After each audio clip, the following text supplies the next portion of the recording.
অপু বিশ্বাসকে বলা হয় ঢালিউডের কুইন। ও মাই গড, কারা বলে ভাই? মানে মানে যারা বলে তাদের আবেগ কি মাথায় থাকে না নিচে থাকে? আমি আসলে আমার বুঝে আসে না। দেখেন, ঢালিউডের যারা হয়তো বা অপু বিশ্বাসকে ঢালিউডের কুইন বলে, তারা হয়তো মনে করে কুইন মানে হচ্ছে আলুর বস্তা। যার কারণে তারা ঢালিউড কুইন মানে হচ্ছে ঢালিউডের আলুর বস্তা, যার কারণে অপু বিশ্বাসকে তারা আসলে ঢালিউড কুইন বলে। আর সত্যি সত্যি যদি তারা রানী মনে করে ঢালিউড কুইন বলে, তার মানে বাংলা চলচ্চিত্রে এ যাবতের যতগুলো নায়িকা এসেছে তাদের সবার রানী হচ্ছে অপু বিশ্বাস। আর ভাই এটা একদমই হাস্যকর। ঢালিউডের বিগত নায়িকাদের মধ্যে যদি আমি বলি, শাবানা, কবরী, মৌসুমী, শাবনূর, তাদের লেভেল যদি আপনি বিবেচনা করেন, তারা রানীর পর্যায়ে থাকতে পারে, আর অপু বিশ্বাস চাকরানির পর্যায়ে বড়জোর থাকতে পারে। তা না, অপু বিশ্বাসকে বলা হচ্ছে ঢালিউড কুইন। একটা কথা বলি, অপু বিশ্বাসের কয়টা গুণ দেখেন। অপু বিশ্বাস, এক নাম্বার গুণ হচ্ছে অপু বিশ্বাস একজন পরগাছা নায়িকা। পরগাছা নায়িকা মানে শাকিব খানের উপর ভর করে তারপরে 2009 থেকে 15 সাল পর্যন্ত আসলে কিসের বিনিময়ে সে একের পর এক ছবি শাকিব খানের সাথে সাইন করেছে, সেটা তো 16 সালে সেটা প্রমাণ হয়ে গেছে। এখন দেখেন, এই অপু বিশ্বাস হচ্ছে পরগাছা নায়িকা। অনেকেই আপনারা বলবেন যে হচ্ছে অপু বিশ্বাস কেমন করে পরগাছা নায়িকা হলো?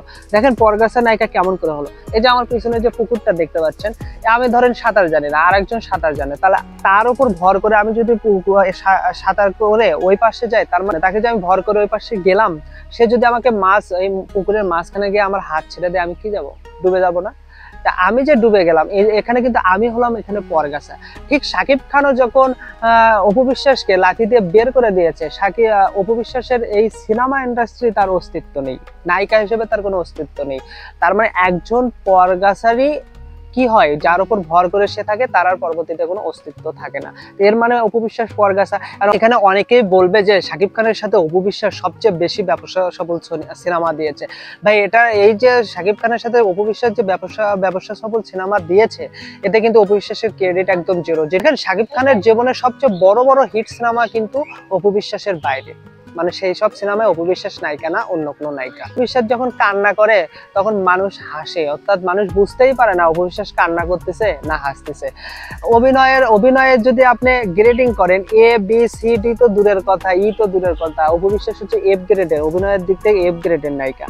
আর তাকে বলা হচ্ছে ঢালিউডের কুইন। ব্যাপারটা একদম হাস্যকর না? আর একটা কথা বলি, দেখেন অপু বিশ্বাস এ যাবতে যতগুলো সিনেমা করেছে, তার ম্যাক্সিমাম ছবিতে তো অপু বিশ্বাস ভয়েসই দিতে পারেনি, তার মানে সে ডাবিংই করেনি।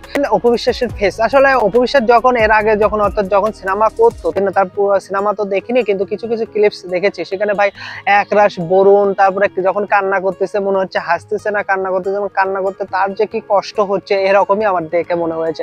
এখন একটু মানে আমি একটা অনুষ্ঠানে দূর থেকে দেখেছিলাম অনেক লাইটিং এর মধ্যে, এখন একটু হয়তো বা সুন্দর দেখাচ্ছে। তার প্রধান কারণ হচ্ছে সে সার্জারি করেছে, প্লাস্টিক সার্জারি করেছে, না গলা মুখ, তারপরে আরো কি যেন ফর্সা হওয়ার জন্য কি যেন ইনজেকশন দেওয়া যায়, সেটাও নাকি দিয়েছে, আমি শুনলাম। তো জানি না। আমি যে নায়িকা হচ্ছে পরগাছা নায়িকা, আবার অভিনয় জানে না, কান্না করলে মানুষ বুঝতেই পারে না সে হাসতেছে না কান্না করতেছে, নাচ জানে না, যে সিনেমায় ডাবিং করেনি, তাকে বলা হচ্ছে ঢালিউডের কুইন। বিষয়টা হাস্যকর না? এই বিষয়ে যদি আপনার কোনো মতামত থাকে অবশ্যই কমেন্ট করে জানাবেন। ধন্যবাদ।